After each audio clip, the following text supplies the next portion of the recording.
Hello, so today is another Expo and it is the Shanghai International Commercial Airshow, and it's not near an airport or a runway at all. It's actually in a different exhibition centre than I've been to before. It's simply called the Shanghai Exhibition Centre, and I'll tell you a little bit more about the historic building that was built in 1955 when we actually get there. Things are a little quiet on this Thursday morning. A little bit of map time. So the Expo Centre that I'm going to today is quite close to the centre of town. Usually I go to the AECC, which is at East Shuxing, which is just here, and the other one I go to is the SNIEC, which is way over in Pudong at the end of line 7, which is there, Huamulu. I'm sure I'm saying that one wrong. Now today we are going to Jinang Temple, which is just here for the Shanghai Expo Centre. Well, we're in the right place, Shanghai Airshow, and this away. There we have bus 71, so we're on Yan'anlu. I'll link to a previous video on that one, and there's the exhibition centre. A little bit of history about the building before we get into the expo. The area used to be a garden right in the centre of the city, and the Communist Party took it over in 1949, and they decided to build this, a Sino-Soviet friendship building, in 1954.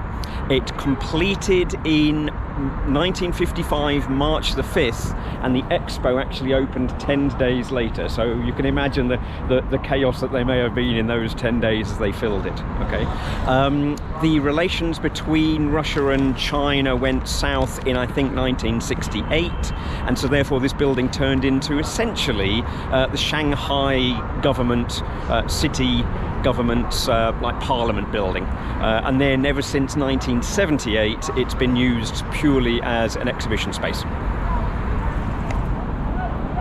One extra element I forgot to mention was that the spire is 110 meters tall, and that makes it the tallest thing in the entire city up until 1988, and between the 50s and 60s there was kind of a common agreement that nothing should be built that is taller.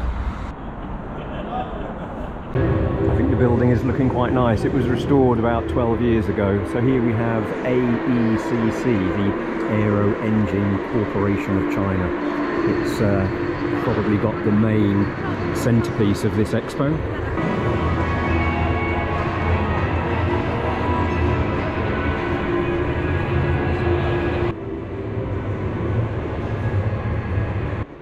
Media guys, it is the first day of this expo, and then this takes us through to the main hall here, so we can see, look, AECC is featuring big, and then this is the main expo space here. And here we have COMAC, or the Commercial Aircraft Corporation of China, with their three-way lineup, the ARJ-21, which is about 75 seats, and it went into operation in 2016, the C919, which went into operation this year, and then the 929, which is not actually flying yet. I think the ARJ is a highly modified McDonnell Douglas 80, but I may be wrong there. I'm sure people will correct me. We might see these LEAP engines further in the expo. It is the first day, and quite early on the first day. It's a bit quiet so far.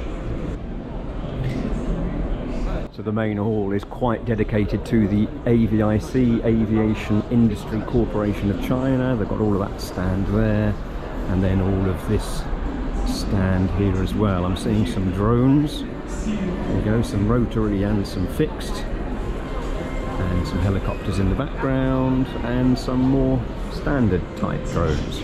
Watching this video here, this is basically a base station for the drone, so it has some doors and automatic landing taking off, and inside there's even a robot arm. I'm gonna guess this is automatic changing of batteries. Yep, batteries are here and also stored here for recharging. And then here's some more of the AVIC stand, various components, a bit of seating and cockpit. And they're advertising their use on the 919 and the 929. That was the main hall, and here we are in a side hall. This is called A1. We're under canvas by the looks of it. It's a bit busier in here. it's more international. There's Parker. And then China Eastern, Lieberher. This is the international section. So here's an engine at least. This is Rostec. Okay, let me show you around the rest fairly rapidly. We've got some air traffic control items there. We've got some basic materials like deadening, I think, there, so some individual components. And we've even got some simple soaring machines here. That's a little bit odd. Okay, onwards to another area of the expo. I'm loving the building. That's great.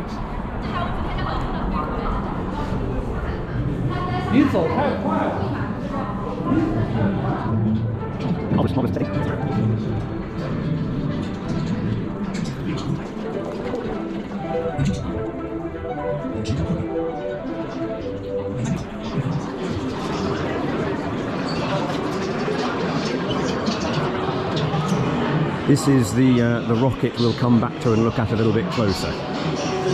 Onwards.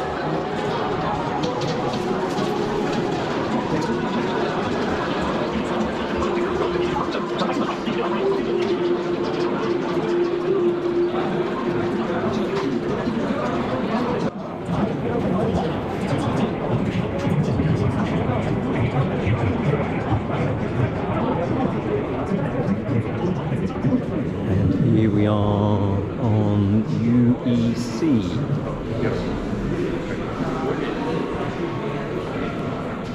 Another look at the building itself. It's quite a large unused space. This exhibition space has often done things like art and book fairs. It's got the main hall that we saw before, but it's also got these two extra corridors on either side, and that's where we are now. There seems to be design services along here. There's a lot of individual components. That looks like possibly carbon fibres. A joint lab, rubber and plastics, and various other ones going off into the distance.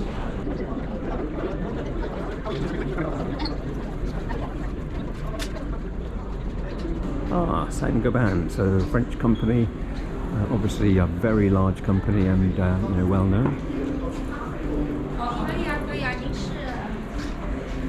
Here's a little bit of photographic history of flight in China, and I notice it culminates in the 919, so you can see there 28th of May flight.